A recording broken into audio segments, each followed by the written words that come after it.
السلام عليكم، أهلا وسهلا بكم حبيباتي. رجعنا لكم في همسة من همسات الشفاء. المرة هذه راح نهضروا على العلاج الإشعاعي لسرطان الثدي، لا راديو ثيرابي. العلاج الإشعاعي لسرطان الثدي مرحلة مهمة بزاف في طريق الشفاء، وبزاف من النساء يخافوا منه غير من السمع. بصح الحقيقة أنه راهو جزء أساسي يكمل العلاج الكيميائي والجراحة، وهدفه الأساسي يقضي على أي خلايا سرطانية ممكن بقات مخبية وما تبانش في التحاليل ولا في الصور. الإشعاع يخدم بدقة، يضرب الخلايا المريضة أكثر من السليمة، ولهذا راه فعال ومهم بزاف، خاصة بعد استئصال الورم.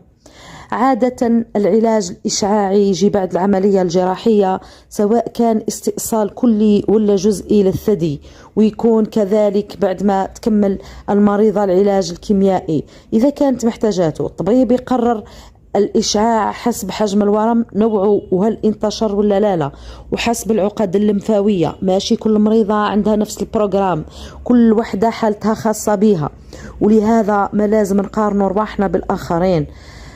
جلسات الإشعاع تكون قصيرة، غالبا ما تفوتش 10 دقائق. المريضة تدخل وتخرج في نفس النهار، يعني ما فيها لا نانستيزي ولا مبيت في المستشفى. أغلب البرامج تكون بين 15 إلى 30 حصة كل يوم، 5 أيام في الأسبوع، باستثناء نهاية الأسبوع الجمعة والسبت راحة.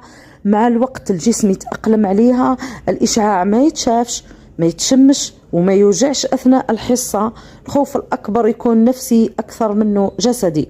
من الآثار الجانبية اللي ممكن تبان: احمرار طفيف في الجلد، سخانة خفيفة، سواد خفيف، جفاف، حكة في منطقة الإشعاع وكأنها حرق خفيف من الشمس كما البرونزاج.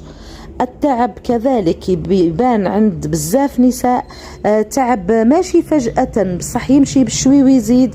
هذا الأعراض غالبا مؤقتة وتروح بعد ما تكمل الحصص بأسابيع قليلة، ماشي دايما كما يروجوا لها البعض.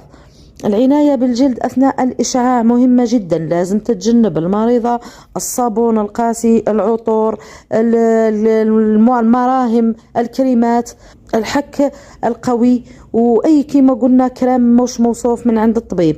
اللباس لازم يكون قطني وواسع باش ما يتحكش بالمنطقة.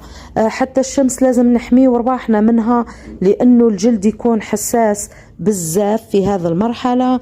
من الناحية النفسية بزاف نساء يطيحوا في الخوف والقلق، خاصة كي يشوفوا التغييرات في أجسامهم. هنا لازم تعرف المريضة بلي هذا الشيء طبيعي، وأنه الإشعاع راهو خطوة تقربها للشفاء، ماشي العكس.